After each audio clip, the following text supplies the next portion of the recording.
Made in Kerala, made in Kerala.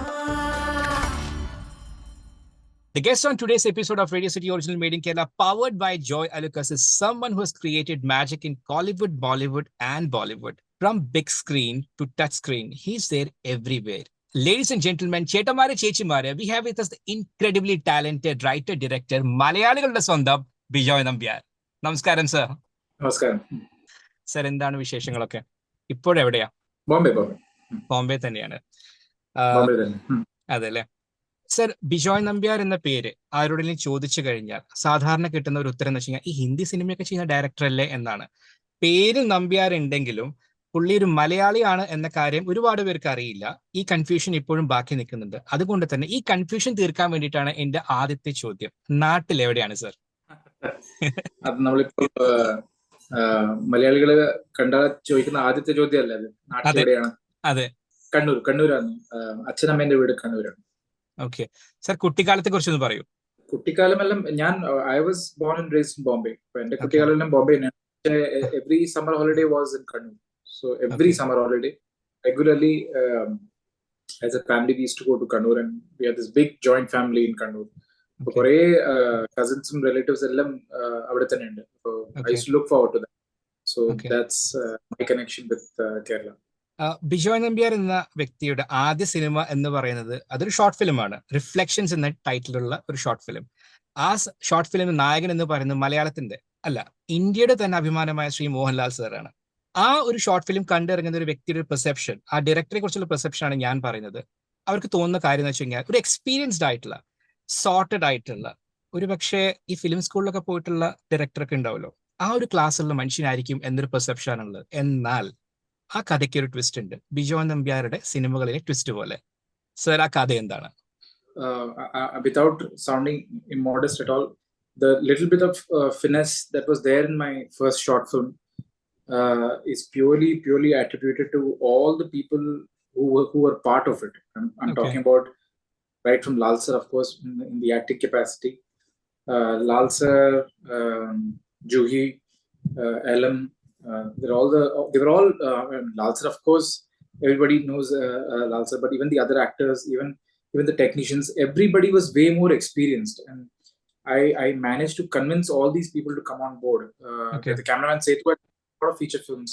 Akivali, who was the editor of the film, had done a lot of feature films. So all of them coming on board and helping me realize my story is what gave it that little bit of finesse. Again, I'm saying it with a lot of humility. It's not that I feel that it's the greatest short film made, but in that time, when short films, there was no concept of short films being put up. Short films were definitely being made, but being uploaded on YouTube, or there were not many avenues for short films. So in that time, to make a short film like that was luckily it was like a bit of a clutter breaker.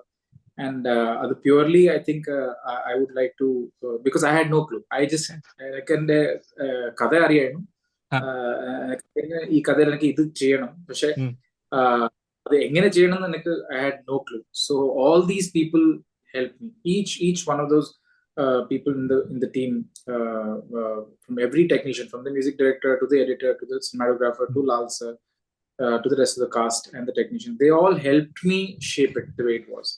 And that was a big learning. And so they made it look good. Sir, പക്ഷേ ഈ കഥ short film എടുക്കാൻ ഒരു വാശി ഉണ്ടായിരുന്നില്ലേ? ഒരു വാശിപ്പുറത്തല്ലേ ഇത് എടുത്തത്? അതെ, വാശിപ്പുറത്ത് എടുത്തത്. അതെന്താണ് sir? Because I'd enrolled myself for a filmmaking course in New York, and on that trip to America, I got deported from America.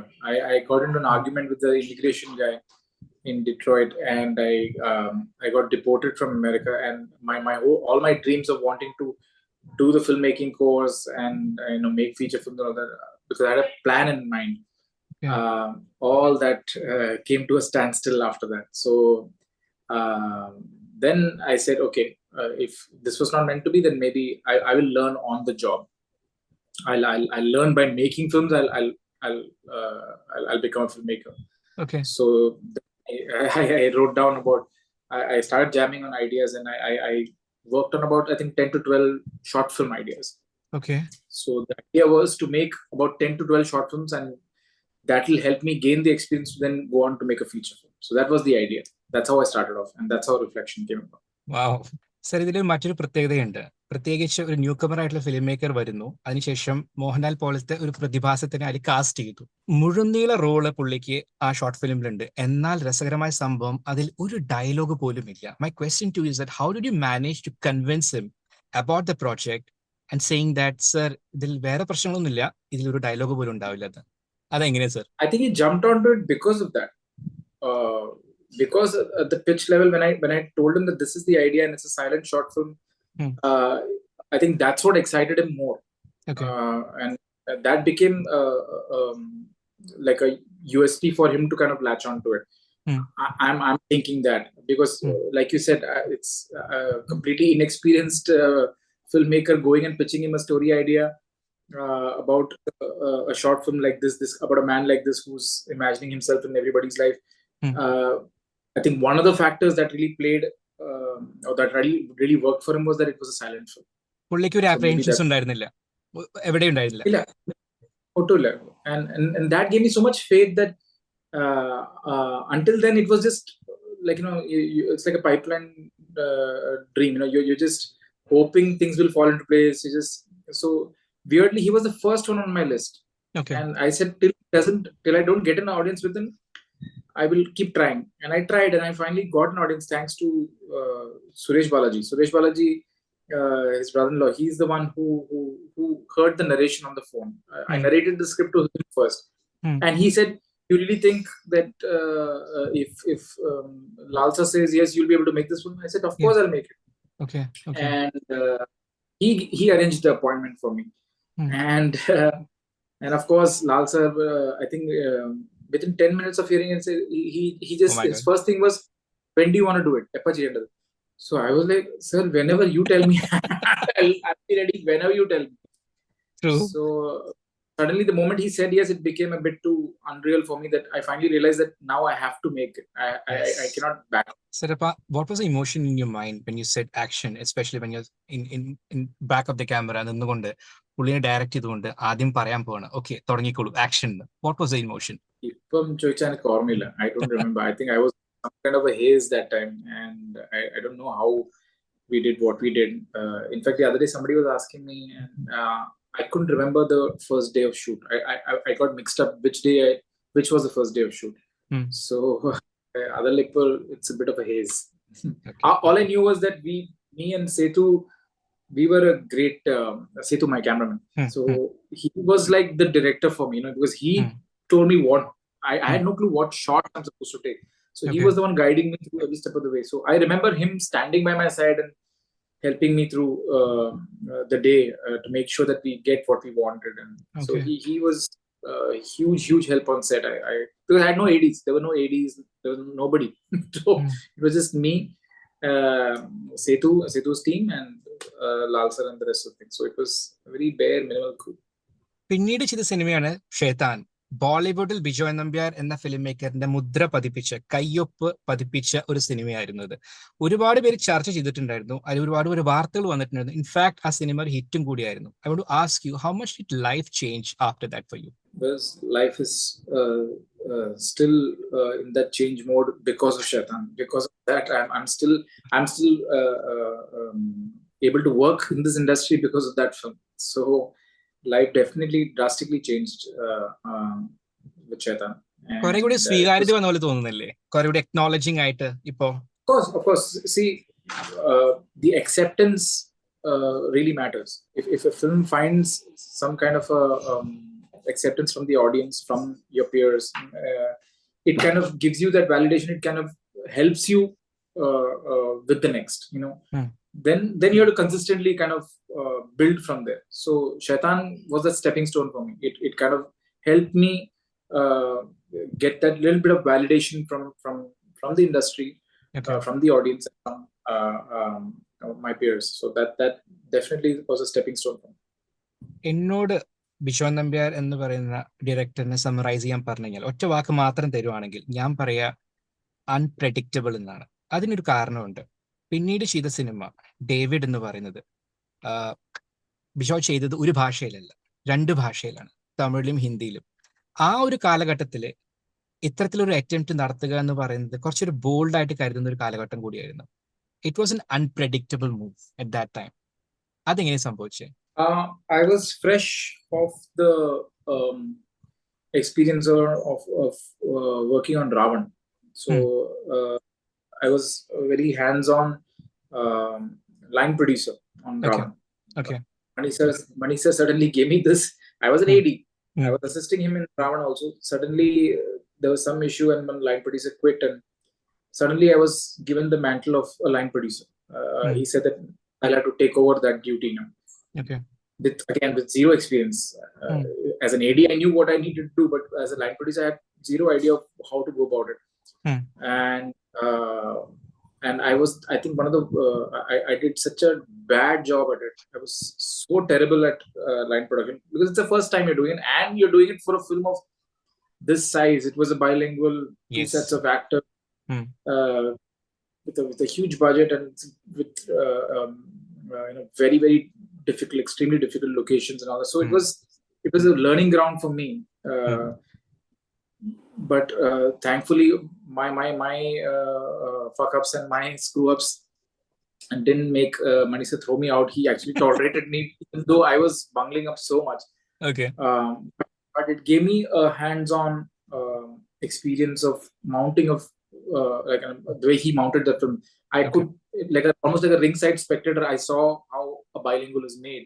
And he had, of course, done it before. He had done with Ayudat and Yuva. Yes. And this was I think the second time I was doing it. But that sparked that idea of wanting to try and do a film in two languages. Especially because I think initially when David was written and we were mounting it, when Kenny sir came on board, David was initially a Hindi film, but when Kenny sir came on board, it just made natural sense to try and do it in two different languages, to try and tap into the other market also. And since then I've tried my hand in solo with Dulquer, and now even the new one that I'm doing, that's again a bilingual that I'm doing. I'm doing a Hindi Tamil. Okay. So that bilingual bug has not gone away from me. I think every time I say that this is the last, I will not do it again, I end up doing it again. This is the third one now I'm doing. Yeah. Sir, ഒരു ഇന്റർവ്യൂല് കരൺ ജോറിന് ചോദിച്ചിട്ടുണ്ടായിരുന്നു, what is the one skill set you need to have as a director എന്ന്. പുള്ളി പറഞ്ഞ technical expertise അല്ല, മറിച്ച് the ability to manage people and ego ആണ് സെറ്റിൽ വേണ്ട ഒരു കാര്യം എന്നത്. How true is that? Definitely, that's one aspect that you need to have. You need to know for sure, because it is definitely, and this role demands you to be good at it. You should be able to manage people, because you're not just dealing with actors. Okay. Directing film is not just about directing actors. You're also kind of you're responsible to communicate your vision to the crew, to the HODs, to your producer, so there are so many people, so many departments, so many aspects to creating a film that you and you're the one everyone looks to, because you're the one trying to kind of explain them what is that you are trying to create. They all know, they've read the script, they all know what you're doing, but the real script is in your head. And as good as you are at communicating that to people and making sure that they deliver what you're expecting, so that is what will help crafting the vision better. And for that, communication is key. And for communication, you have to communicate clearly with all people with different backgrounds, with different wavelengths who are coming on. So it's not just one person.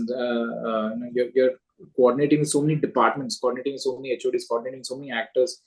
So it is definitely a lot of people management for sure, which you kind of with every project you kind of need to get better at. You need to find ways to get better at. ഇനി ഞാൻ ചോദിക്കാൻ പോകുന്നത് സത്യം പറഞ്ഞ ഒരു ചോദ്യമല്ല. ചോദ്യത്തിന് മുമ്പ് ഞാനൊരു ഫോട്ടോഗ്രാഫ് കാണിക്കാം. ഈ ഫോട്ടോഗ്രാഫ് എന്ന് പറയുന്നത് ബിജോയ് നമ്പ്യാർ ഈ അടുത്തായിട്ട് ഇൻസ്റ്റാഗ്രാമിൽ പോസ്റ്റ് ചെയ്തൊരു പിക്ചറാണ്. ഇതിൽ ഉള്ള വ്യക്തി എന്ന് പറയുന്നത് ബിജോയ് നമ്പ്യാരുടെ ലൈഫിലെ വളരെ ഇമ്പോർട്ടന്റ് ആയിട്ടുള്ള, സിഗ്നിഫിക്കന്റ് ആയിട്ടുള്ള ഒരു മനുഷ്യനാണ്. ഇതാണ് Mani sir.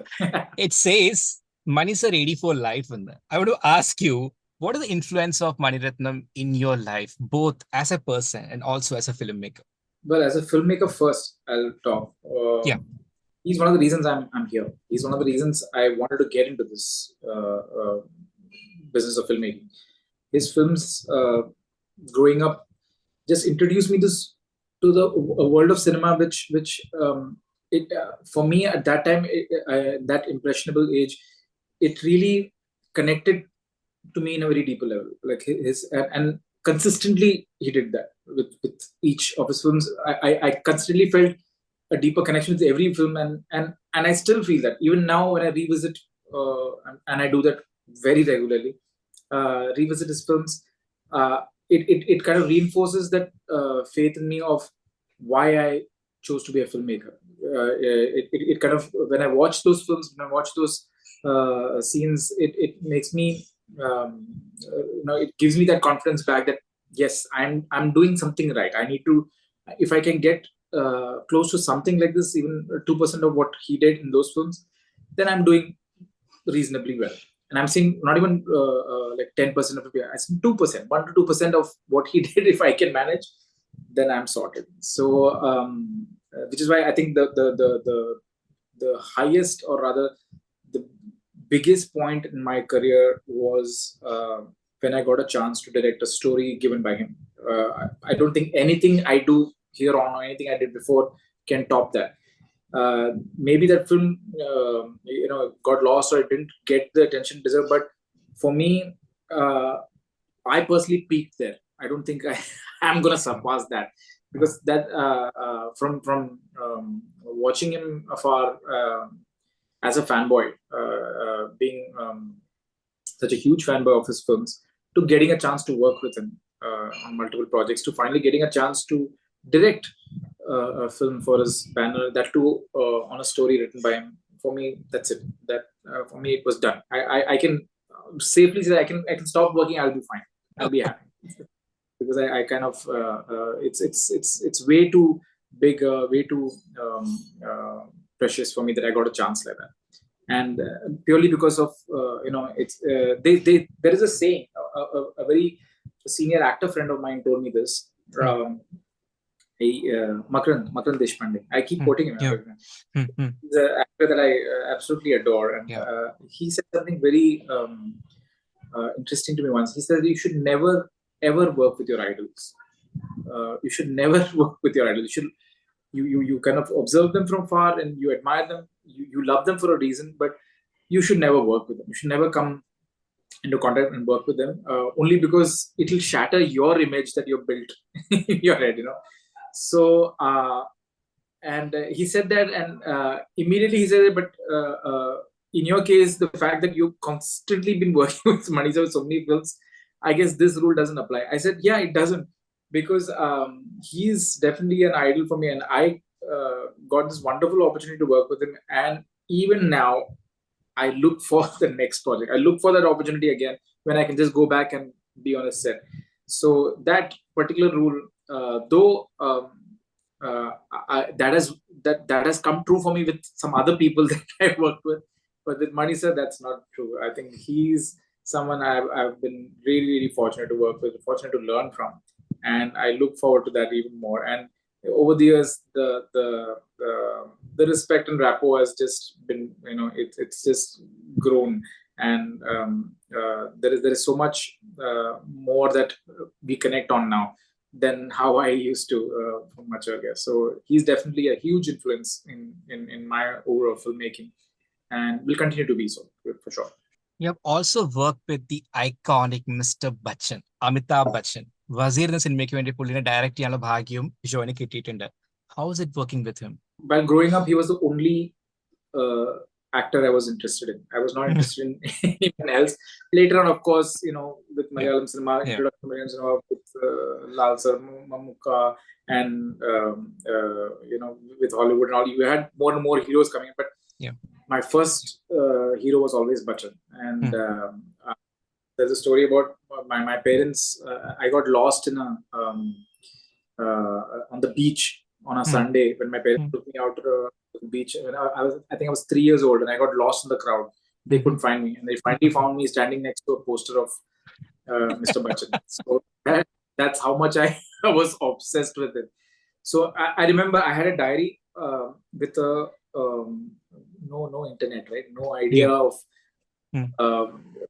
where to do research, and I'm talking about when I'm 6-7 years old. I researched by going to various video libraries and made a list of all the Bachchan films that they had.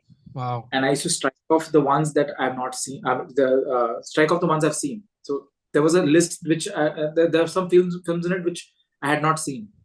So I was making sure that I watched every one of them, and because I wanted to be that, because I wanted to watch all his films. So which I did. So he was again like my most favorite star, and again it was too surreal for me that I got an opportunity. When we were discussing Wazir with Mr. Chopra, when he said that let me talk to Bachchan on it, like in my heart I was like, oh my god, I just hope, even though he's saying it like that, I hope it works out. And that first meeting when we went to meet him with the script, he knew the script. In the heart of my heart I was like, just make it happen, please make this happen. And so it was, even after the meeting I was not sure whether he'll do it or not do it. So I was always in tenterhooks, but finally when it all came together, it was absolute dream come true. And to boot, I had Farhan with me, who again I used to love so much. Weirdly, I'd really tried to convince Farhan to do David. I remember I'd pitched David to him, and I was trying so hard to convince him to play a part in David, and he was not convinced. So I was when I got this opportunity of getting both of them together on a script like that, it was definitely a huge deal for me. And Mr. Bachchan, the experience of working with him, I think everybody will tell you that whoever has worked with him, it's never enough. You want to kind of go back and work with him again, purely because of I think maybe I'm making a broad statement, but stars like him, actors like him, who've been in this industry for so long, they come with a very different level of energy and commitment to their way of. You can learn so much just by observing how they take a scene, and how, like, just the process of how they adapt a scene and how they go about working towards. There's so much to learn from them, because they have done this for like decades, right? So they have done all kinds of stuff. So it was a huge learning for me working with him, and I cherish that like forever. Made in Kerala, made in Kerala. Radio